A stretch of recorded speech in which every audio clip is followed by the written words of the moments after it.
Iniciada a gravação da nossa aula do dia 15 de abril de 2021, ainda no período da Covid, e nós estamos, senhores, iniciando uma aula aqui hoje na V4 de Jardim da Penha, na unidade do Darwin de Vitória.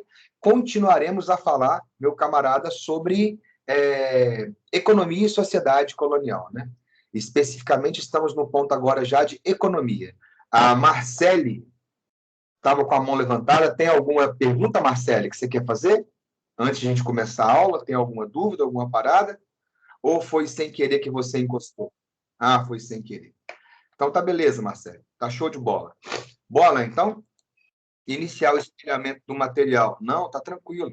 Que isso, tá show de bola. Iniciar o espelhamento do material que se encontra no seu blog, né? Vou espelhar aqui, pá. Nós paramos aqui na aula passada. Show de bola. Aqui não. Aqui foi a outra turma. Vocês pararam. Aqui. Expansão territorial. Beleza? Paramos em tipos de bandeiras. Aí que nós paramos. Beleza? Só para a gente poder começar a lembrar um pouquinho da nossa última aula. Vou voltar aqui para minha carona cheia, por enquanto. Os senhores se lembram que nós estamos vendo agora as formas com que o Brasil expandiu, aumentou de tamanho. E aí você viu que o Brasil era mais ou menos 1/3 do tamanho que ele é originalmente hoje. Essa matéria serve para poder explicar como que a gente fez para ocupar os limites do Tratado de Tordesilhas e ir além dos limites de Tordesilhas. E nesse processo de expansão e ocupação do território, que atividades econômicas nós fomos desenvolvendo em cada lugar desse. E nós vamos terminar o capítulo com os tratados que vão fixar os limites desses territórios ocupados pelos portugueses na época. Na verdade, pelos colonos luso-brasileiros, beleza? E aí vai acabar acontecendo o quê? Você já viu que a ocupação começa no litoral. Por isso que chama civilização carangueja. A primeira forma de ocupação do nosso território é o extrativismo do pau-brasil, beleza? Não houve fixação do homem à terra, mas se ocupou, mas se efetivou a entrada no território. É bom os senhores imaginarem que o pau-brasil não dá na beirada da praia, igual os pés de coco ali na praia de Cambori, não. O pau-brasil, ele pega toda a faixa litorânea que vai do Rio de Janeiro até o Rio Grande do Norte. E essa faixa litorânea vai da praia até quase 200 quilômetros para dentro. Então, você imagina que é uma faixa ampla que existia de pau-brasil em muitas regiões e foi quase totalmente acabado.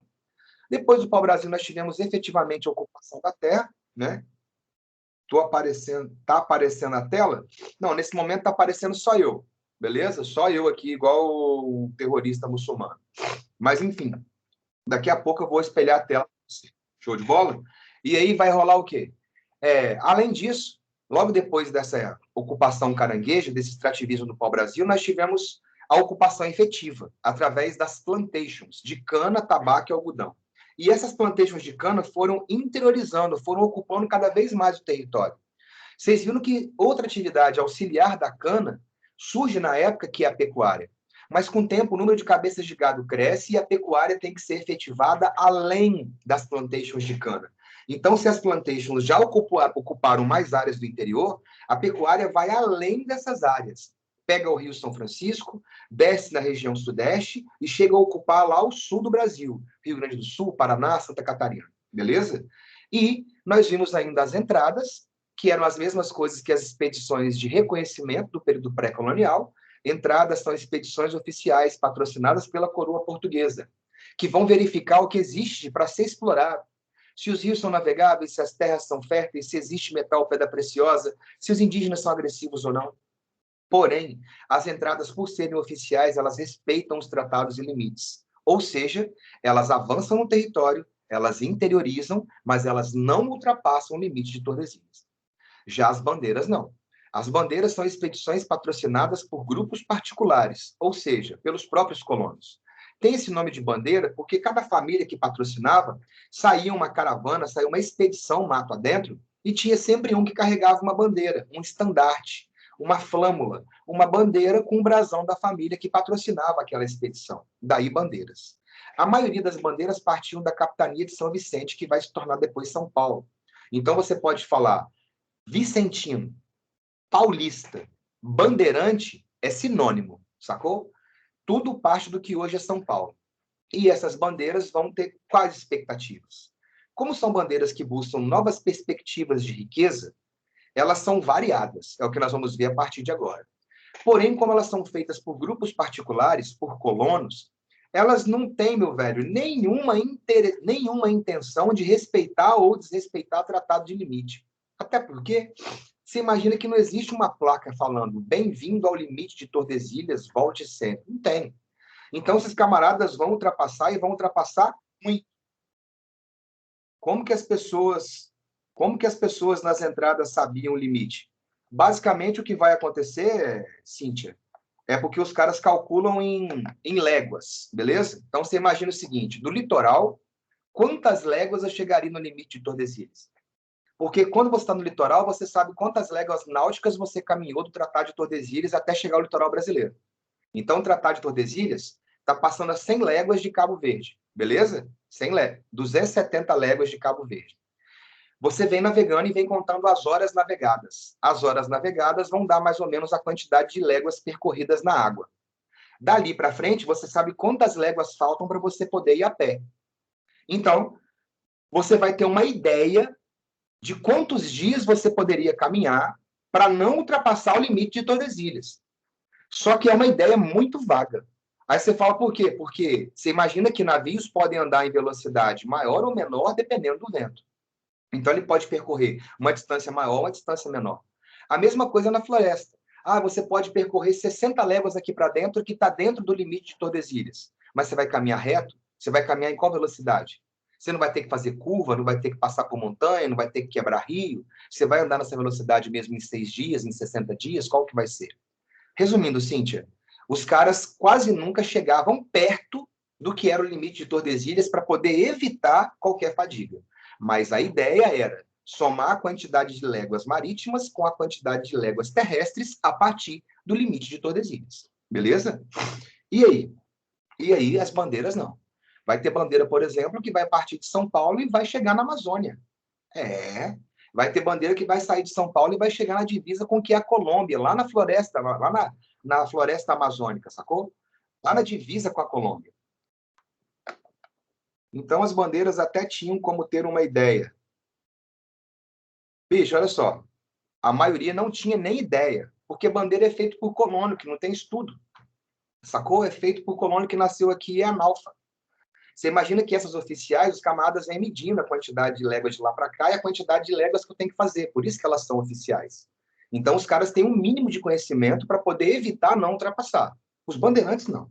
Os bandeirantes não sabem nem ler e escrever, a maioria deles. Falam melhor o tupi-guarani do que o próprio português. Sacou? Então, eles não têm ideia de onde está o limite de Tordesilhas e vão muito além dele. Show de bola? O que vai acabar acontecendo? Como eu estava falando para vocês, tem vários tipos de bandeira. Aí eu começo a espelhar agora a telinha aqui, a minha área de trabalho, que vocês veem tudo ao mesmo tempo. Vamos lá que já vai. Paramos aqui. Aí, show de bola. Bandeira de caça e apresamento. Uma bandeira de caça e apresamento, como o nome já fala, vai caçar e vai prender alguma coisa. E caçar e prender o quê? Indígena. Para fazer o quê? Usar ou vender como escravo. Essas bandeiras de caça e apresamento também eram apelidadas ou conhecidas de bandeiras de preação. Se você for um camarada rural, igual eu sou, é muito comum você ver os mais antigos falarem assim, vamos prear hoje? Quando o camarada fala, vamos prear hoje, ele está chamando você para poder caçar hoje. É diferente do camarada falar assim, vamos pescar hoje? Você sabe o que é, todo mundo já ouviu. Vamos prear hoje? Quer dizer, vamos caçar hoje. E o nome vem da própria prear. Sacou? Que é um roedor que se parece um porquinho da Índia e é muito gostoso. Então, os caras vão sair para prear, vão sair para caçar. Esse roedor é muito comum de você caçar ele. Outras coisas que aparecerem na reta. Nessa ocasião, os camaradas, meu velho, vão buscar indígena para usar ou vender como escravo. Ronde, mas você não falou que o rei proibiu a escravidão dos indígenas para implementar a escravidão dos africanos? Sim. No entanto, eu também falei que no interior não existe lei nem rei. Não tem quem fiscalize. E esses paulistas, esses bandeirantes ou vicentinos, vão buscar os indígenas no interior para usar ou vender como escravo. Tem o indígena selvagem e tem o indígena da missão jesuítica, o catequizado. Esses indígenas das missões jesuíticas chegam a valer de 3 a 5 vezes mais, porque eles já são, como diziam na época, domesticados. Ah, o que seria isso? catequizados, já sabiam do cristianismo e sabiam falar português e já tinham aprendido vários tipos de trabalhos e tarefas que os jesuítas ensinaram para eles. Daí, os atritos entre bandeirantes e jesuítas no interior do Brasil era muito comum. Daí, em aulas passadas, eu ter falado num negócio chamado processo de descimento. As aldeias, as missões que estavam no interior do Brasil, por serem muito atacadas pelos colonos, desciam do interior para o litoral, onde teria maior proteção da polícia para evitar tais ataques dos bandeirantes. Beleza? Já a bandeira de prospecção, prospectar significa minerar. Bandeira de prospecção, ela está buscando metais e pedras preciosas. Então, você começa agora nas aulas de história a imaginar os nomes dos bois. Aí você fala assim, por quê? Porque descobriu o ouro, é um bandeirante de prospecção. Descobriu esmeralda, descobriu diamante, descobriu prata. São bandeirantes de prospecção em quase 100% das vezes. As bandeiras de sertanismo de contrato, quando o camarada fala sertanismo, vem de sertão. Sertão significa simplesmente interior. Eu sou sertanejo, porque eu sou do interior do Espírito Santo. Quando você fala música sertaneja, nada mais é do que música do interior. Porque as pessoas acham que sertão é só no interior do Nordeste. Na verdade, sertão é em qualquer lugar do interior, longe do litoral, beleza? Então, você contratava alguém para ir até o sertão, ir até o interior, fazer algum serviço. Por exemplo, buscar um escravo que fugiu. Por exemplo, destruir uma tribo agressiva. Por exemplo, destruir um quilombo, igual o Domingos Jorge Velho fez com o quilombo de Palmares do Zumbi. Nas novelas, nas séries de época, é muito comum você ver um personagem que é o típico bandeirante de sertanismo de contrato. Quem são? São os capitães do mato. O capitão do mato é aquele cara que vigia o escravo, que toma conta dele na lavoura, que o pune, e aquele que busca quando ele foge. Né? Então, esse personagem, o capitão do mato, é um bandeirante de sertanismo de contrato. Ele é pago para poder fazer isso. Show de bola? E, por último, nós temos as monções. As monções são expedições fluviais de abastecimento do interior. Não tem o nome bandeira, simplesmente por não ter, mas que elas partem de São Paulo e são feitas por paulistas e vão expandir o território e vão ocupar além de Tordesilhas, elas vão. Um detalhe interessante é por quê? Porque quando você fala que são expedições fluviais que abasteciam o interior do Brasil, aqui eu vou ter que fazer uma pausazinha para você sacar, vou ter que antecipar uma parada para você entender melhor. Bem, quando você vai chegar em mineração, que isso aqui vai dar efeito, vai descobrir ouro, vai descobrir diamante, por aí vai. Quando você começar a falar de diamante, eu vou falar para vocês, eu vou falar agora, então depois não preciso falar mais, de que o seguinte, na região mineradora tinha uma série de leis e regras específicas daquela região. Por exemplo, na região mineradora existia exclusividade de trabalho. Você não poderia trabalhar numa outra atividade que não a mineração. Então, é 100% do seu tempo voltado para achar ouro. Você era proibido de produzir, criar ou plantar qualquer coisa. Aí você fala, pô, mas eu não posso criar uma galinha, um porco, um boi? Se eu não posso plantar uma horta? Se eu não posso fabricar alguma coisa para mim? Como que eu vou comer, beber, vestir? Como que eu vou fazer? É justamente essa a ideia da coroa portuguesa, quando ela cria essa regra. Ao proibir você de executar outras tarefas, ela mantém você exclusivamente na exploração de ouro. Ou seja, só explorando o ouro, mais ouro será encontrado e mais impostos ela arrecadará. Como você não pode produzir, nem fabricar, nem plantar nada, você vai ter que comprar tudo dela. Na região mineradora existia monopólio dos comerciantes que eram portugueses. Esses comerciantes portugueses que tinham monopólio, eles apenas poderiam abastecer vocês e vender as coisas para vocês. E vendia pelo preço que eles queriam. Para você ter uma leve ideia, tem um livro de um camarada, deixa eu ver se eu vejo. Se eu vejo ele aqui. Aqui, ó. Esse aqui, ó. História Econômica do Brasil. Massa, tá? Esse camarada é o Caio Prado Júnior. Esse livro aqui é um livro bastante velho, dá para você ver pelas páginas, olha só. Sacou? E os livros da antigamente, olha como eles são massa, eles não têm desenho não, velho. Ó as letrinhas. Sacou? Mas é uma obra monumental. Aí você fala por quê? Porque ele tem vários momentos aqui que ele coloca, tipo assim, ele tenta fazer uma transição do preço das coisas daquela época para essa época. Esse livro aqui é da década de 80, pode crer? E aí, velho, ele fala que você ter, por exemplo, que na época da mineração, qual a diferença entre preação? Preação é buscar indígena para usar como escravo, ou vender como escravo. Sertanismo de contrato é para poder buscar escravo foragido, negros, destruir aldeias agressivas ou quilombos agressivos. Então é diferente, beleza? Bandeira de caça e apresamento é exclusiva para buscar indígena para usar como vender como escravo. Ah, mas também é no interior. Tudo é no interior. Tudo que nós estamos falando é no interior. Só que no caso do bandeirante de sertanismo de contrato, eu especifiquei. Busca escravo foragido, busca destruir tribos agressivas e busca destruir quilombos. Bandeira de preação é buscar índio para usar ou vender como escravo. Sacou? Show de bola. E aí, cara, ele dá o exemplo aqui que ele fala que, por exemplo, na região mineradora, uma galinha, um frango, chegou a custar entre 15 e 20 gramas de ouro. Já imaginou isso? Quanto que é o grama do ouro hoje? Eu tenho certeza que é mais de 100 reais. Já imaginou uma galinha, então, custar 1.500 reais, velho? Dá para você ter uma ideia do valor que as coisas chegavam a ser naquela região. Ele fala, por exemplo, na época da... Eu acho que eu até citei ele quando eu falei de pecuária, que inicialmente o gado não é utilizado para poder ser rango, porque era muito caro, o número de cabeças era pequeno, então era muito caro o boi, né? E aí, o que acontecia? Ele fala que ter uma junta de bois no início da pecuária do Brasil era a mesma coisa do cara ter um carro importado na década de 80.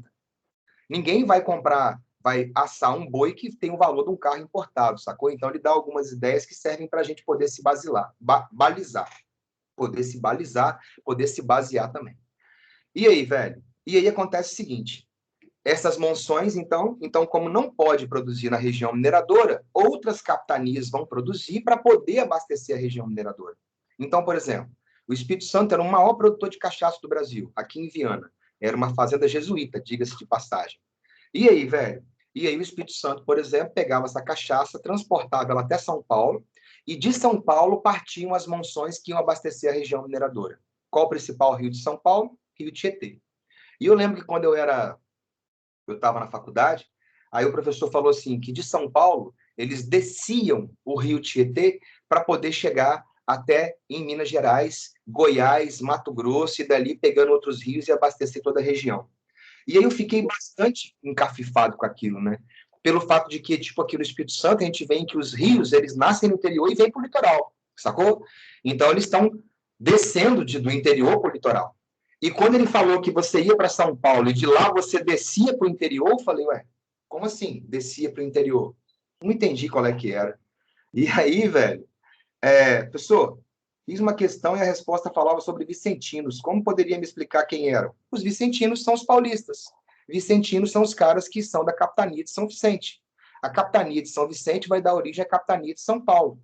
E de lá vão partir as bandeiras, bandeirantes. Então, você falar vicentino, paulista ou bandeirante são sinônimos.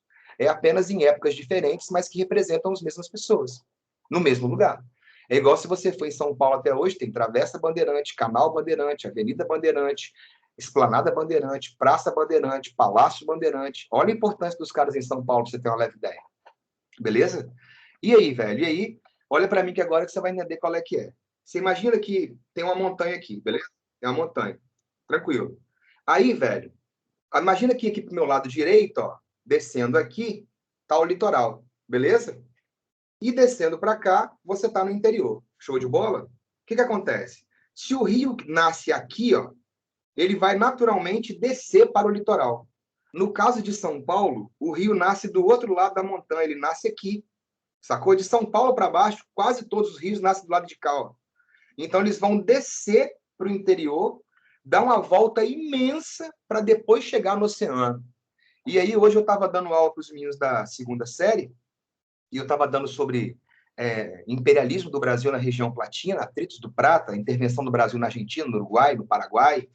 E aí eu estava mostrando um mapinha que eu falei, pô, esse mapinha aqui ele é massa. Deixa eu espelhar para vocês, para você ver que você vai entender na hora que eu estou te falando.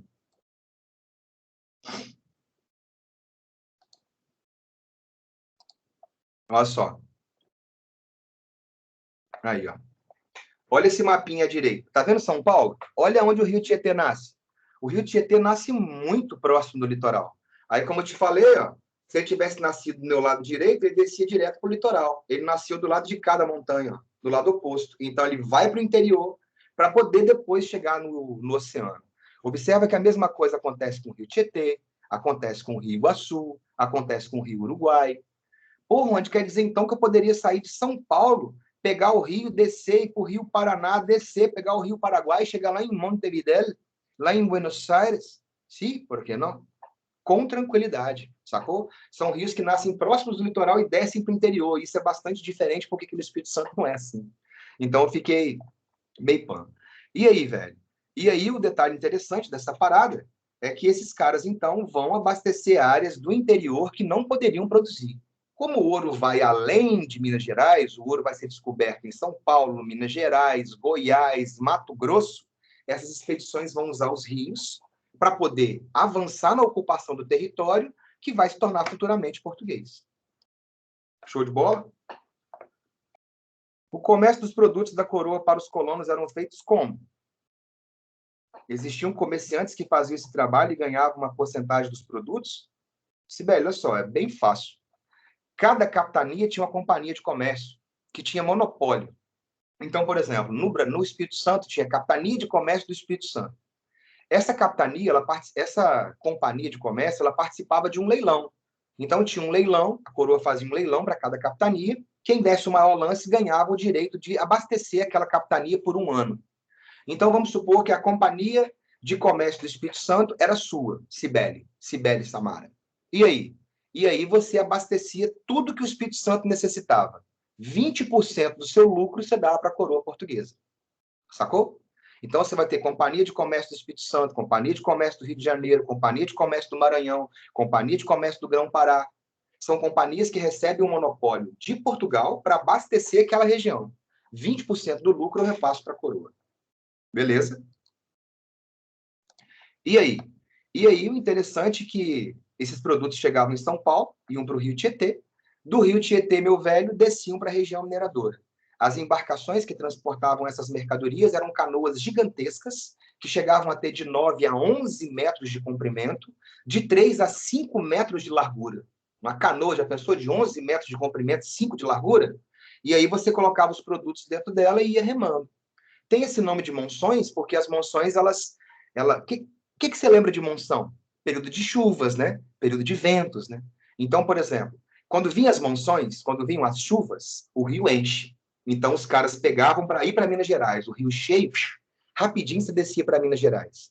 Quando chegava o período da seca, que o rio ficava mais lento, as monções voltavam o rio acima.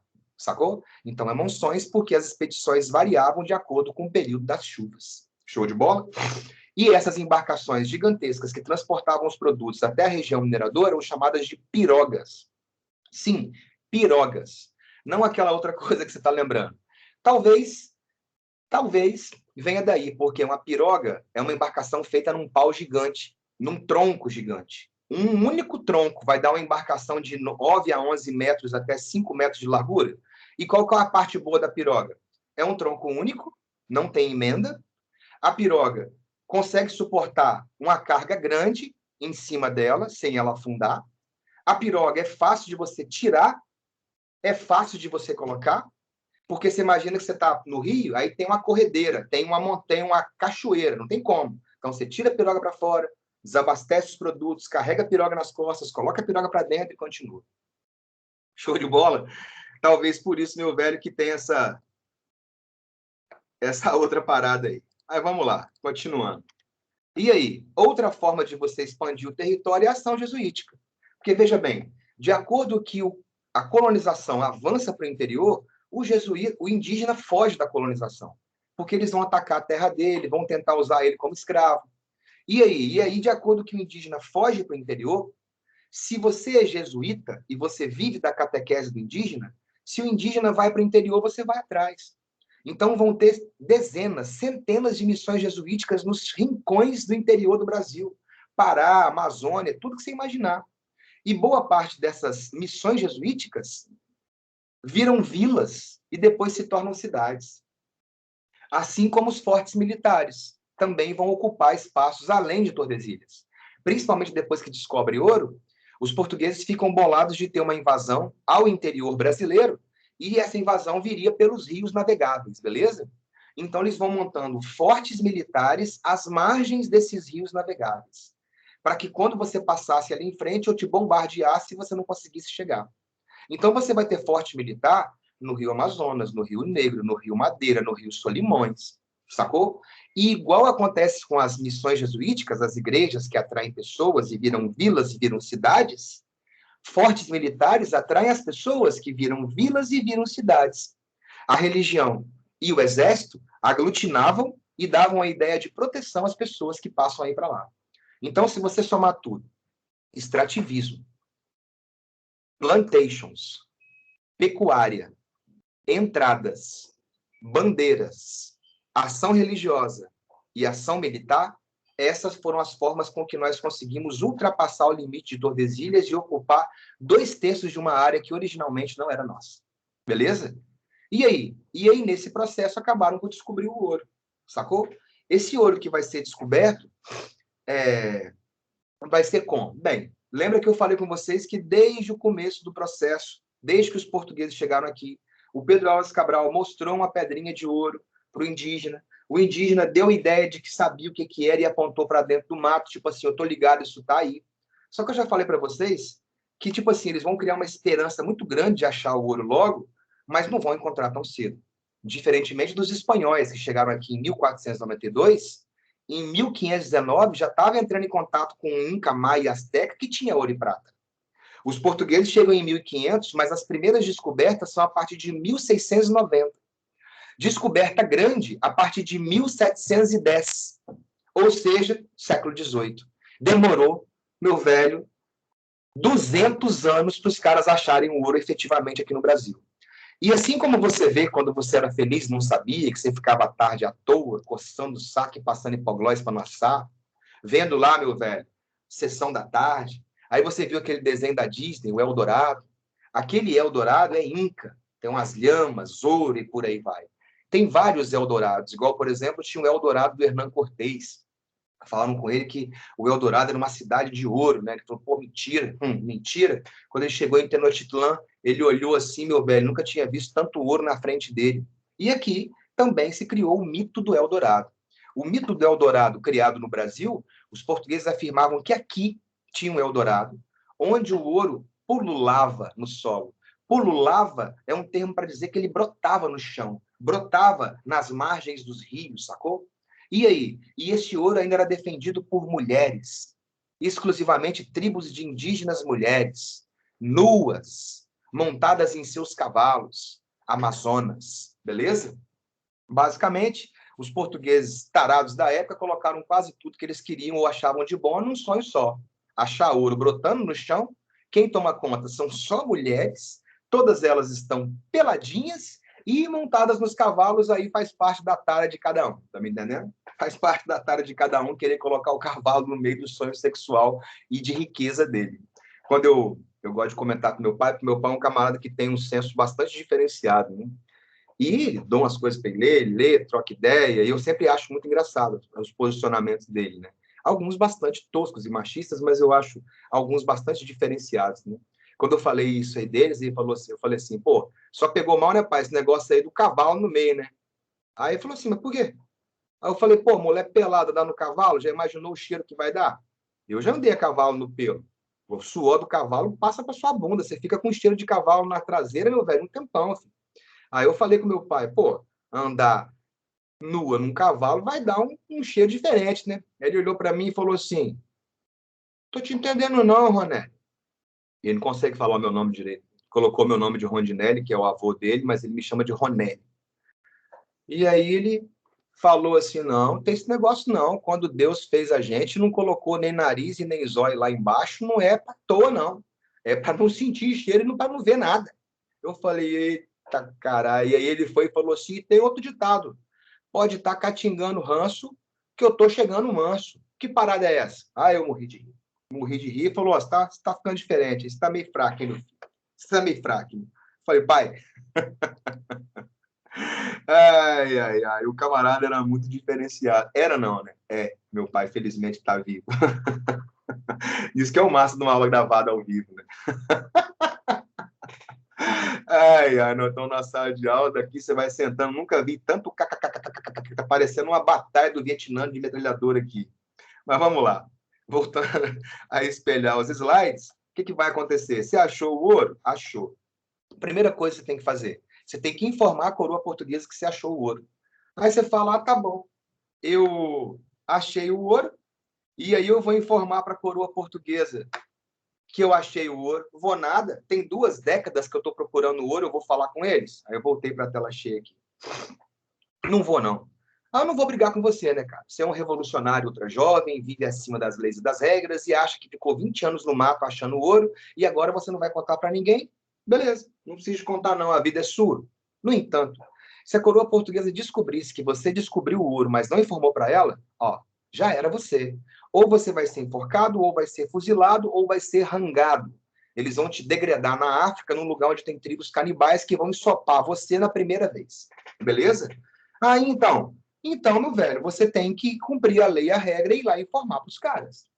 Aí você fala, por quê? Mas e se eu achar e não contar para ninguém? Se você achar uma pedra de ouro e não contar para ninguém, ela não vai ser riqueza. Ah, mas por que não vai ser? Porque você vai ter que usar. Para ela virar riqueza, você vai ter que usar. E se você usar, você vai ter que contar para alguém. Aí você fala, não, eu não conto não. Ah, tá bom. Você está achando que só tem otário na vida, né? Você imagina, por exemplo, que você vai sair no mercado hoje, você vai pagar como? Nessa época era só dinheiro, cédula ou moedas, beleza? Vamos imaginar hoje. Aí você chega lá com uma pedra de ouro, chega com uma pedra de ouro no supermercado e fala assim, ah, eu quero comprar, mas eu quero usar a pedra de ouro. Pô, dificilmente alguém vai aceitar. Sacou? Fala assim, não, velho, a gente tem trabalho com cédula, cartão de crédito, cartão de débito, cheques, coisas assim. O ouro não. Então, basicamente, ele força você a ir lá e trocar esse ouro na casa de câmbio, pesar e vender e você trazer o dinheiro. Beleza? Então você vai ter que vender ele para virar ouro. E mesmo se você chegar em algum lugar que aceite a sua pedrinha de ouro, esse camarada vai falar assim: ah, todo mundo usa dinheiro, todo mundo usa moeda, e esse camarada apareceu com a pedrinha de ouro, me chamando no canto. Onde você achou esse ouro? Onde você descobriu essa fonte? Fala aí para nós, como é que é? E aí, meu velho, ó, espalha, espalha, espalha mesmo, sacou? E o que vai acontecer? O que vai acontecer é que é melhor você contar. E aí você conta para a coroa portuguesa, um fiscal da coroa portuguesa vai lá na região mineradora com você e ele vai dividir aquela área em lotes ou datas. Vai lotear a área, igual você está vendo aqui. Ó. Tá vendo aqui? Eu dividi aqui, deixa eu fazer aqui. Aí. Dividi aqui, cada quadradinho desse é uma data. Data ou lote. Lote ou data é a mesma coisa. Como você descobriu e informou, a coroa portuguesa vai dar o direito de você escolher as 2 primeiras. Aí você escolheu ó, essa aqui. Tá ruim, né? Aí, ó. Você escolheu essa aqui e essa aqui. Todas as outras datas, todas as outras, pertencem à coroa portuguesa. Ela vai leiloar essas datas. E, basicamente, quem participa de um leilão de mina de ouro é quem é rico. Pobre não vai participar de leilão de mina de ouro. Pobre pode participar de que as festas de quermesse da igreja, que tem o bingo de um frango, o leilão de um prato de pastel de queijo.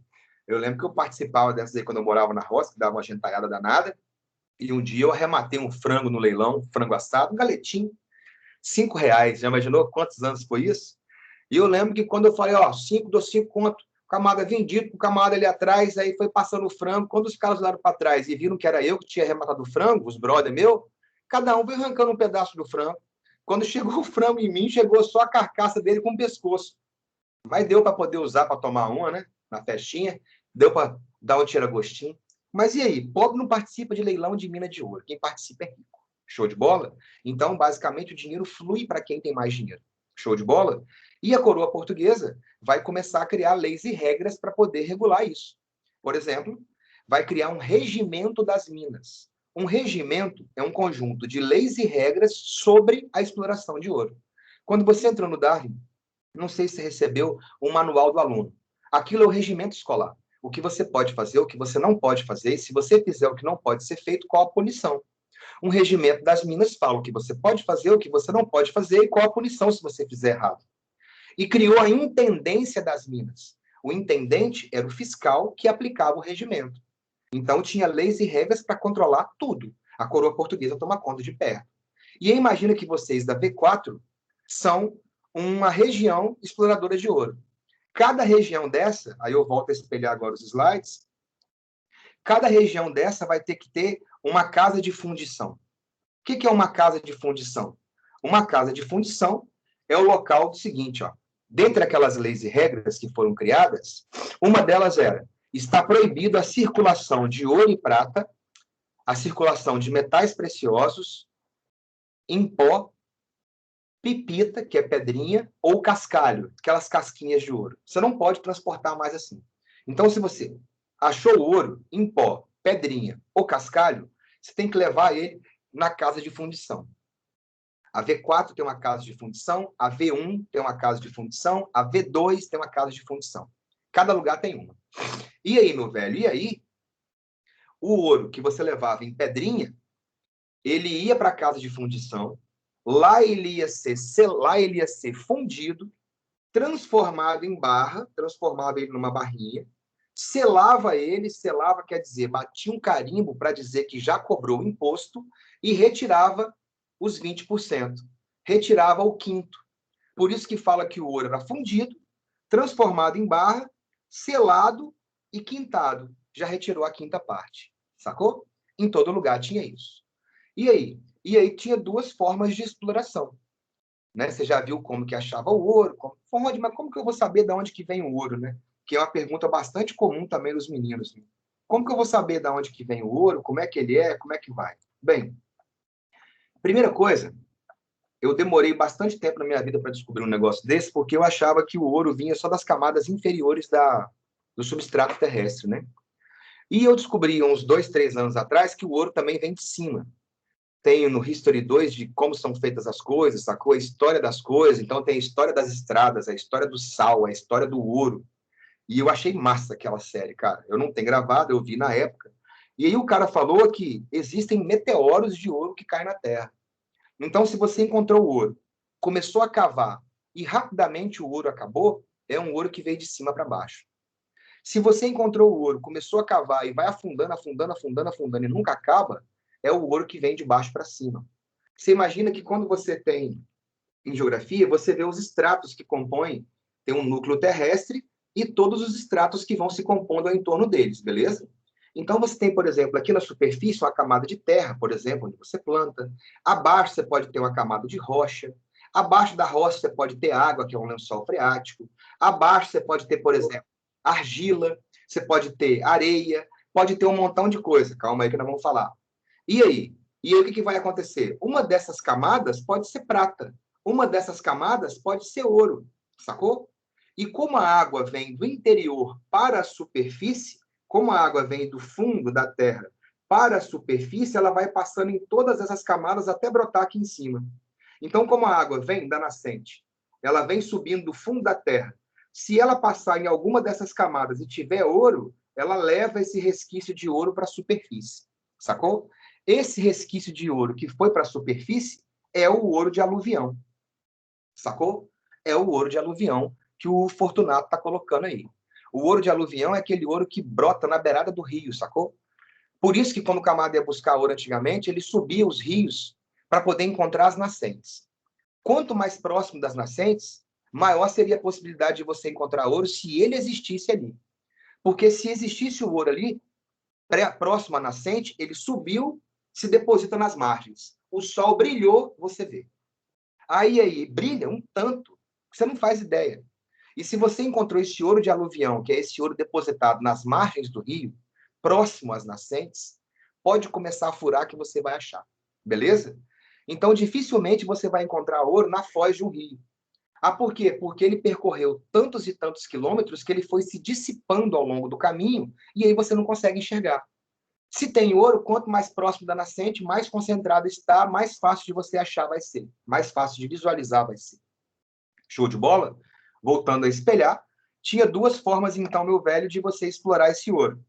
Você podia explorar esse ouro na forma de lavra, sacou? A forma de lavra é a forma que os ricos exploravam, dá para você ver pela imagem. Você pode ver que aí tem uma produção organizada, uma produção em série, não é Fordismo ainda, né, velho? Nem Taylorismo, mas está em série. Aí você fala, por quê? Os caras vão contratar engenheiros para poder fazer a perfuração da montanha, saber se tem muito ou pouco ouro. Engenheiro? É. A galera aqui no Espírito Santo é que fica meio viajando. Eu sou espírito santense. Eu sou capixaba, eu sei qual é que é também. A maioria de nós aqui, e eu vejo isso inclusive entre vocês na sala de aula, os caras querem fazer as engenharias, mas as engenharias que todo mundo faz, pô. Tem que começar a mudar esse pensamento seu. Aí você fala, por quê? Engenharia civil, mecânica, da produção, elétrica. Essas aí, velho, tem tudo quanto é canto. Tem dezenas de engenharias. Na Alemanha tem mais de 40 tipos de engenharia. No Brasil tem vários lugares com engenharias diferentes. Por exemplo, em Minas Gerais tem engenharia da mineração. E aí, engenheiro de mineração, meu velho, você não precisa de terminar a faculdade para começar a trabalhar.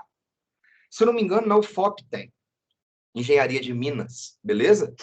O moleque mal entra na faculdade, já tem empresa querendo contratar ele para ser estagiário para garantir que no futuro ele vai ser engenheiro dela. Ou se eles acham que essas gigantescas Vale, Arcelor e tudo mais aí que explora ouro, tungstênio, bauxita, ferro, carvão, cobre, prata, ouro, nióbio, né?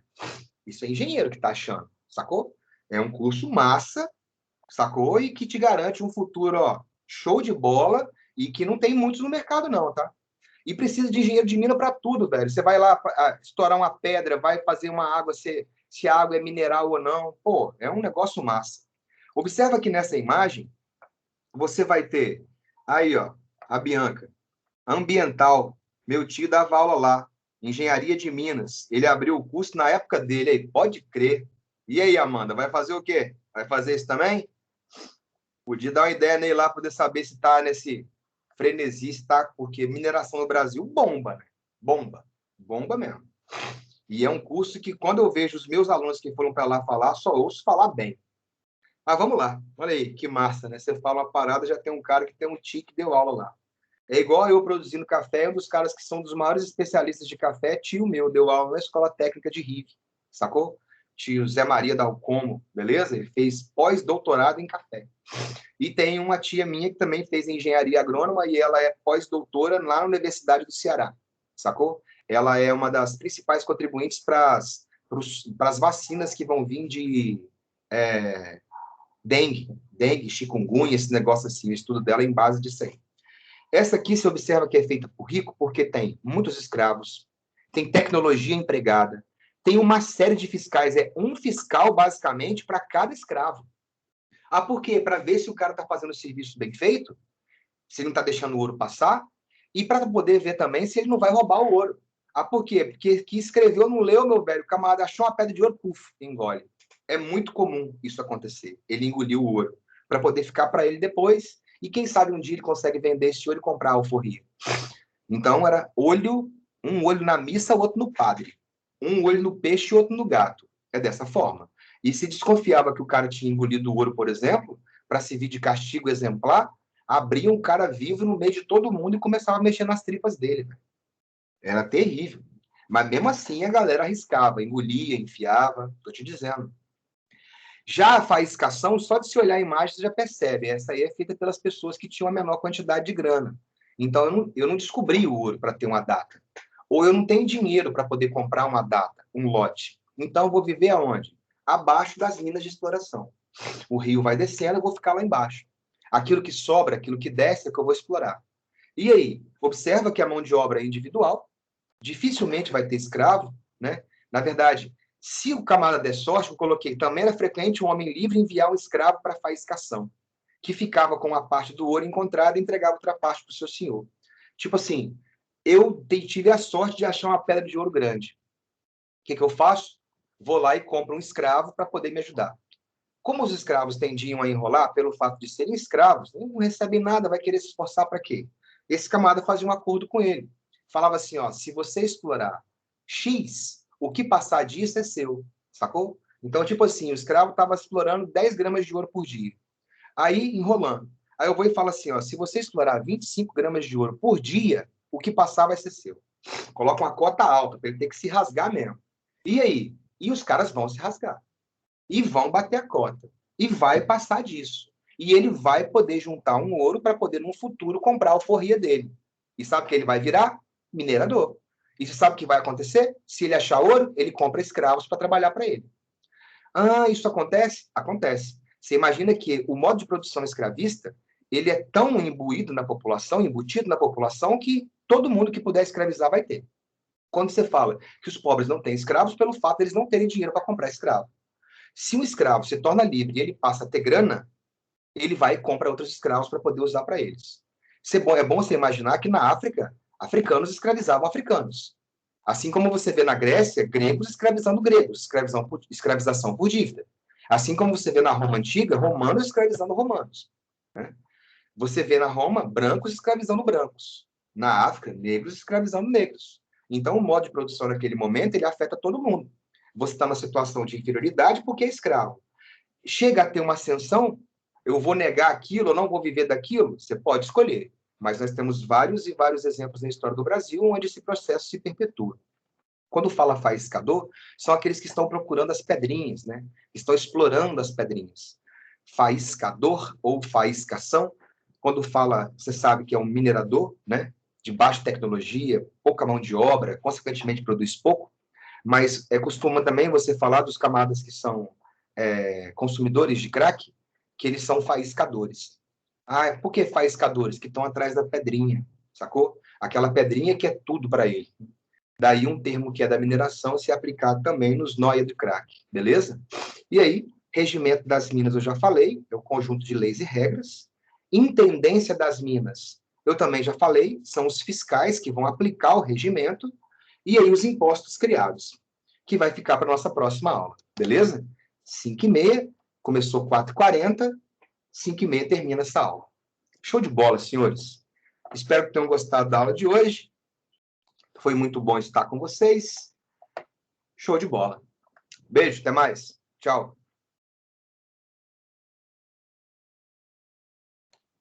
Valeu.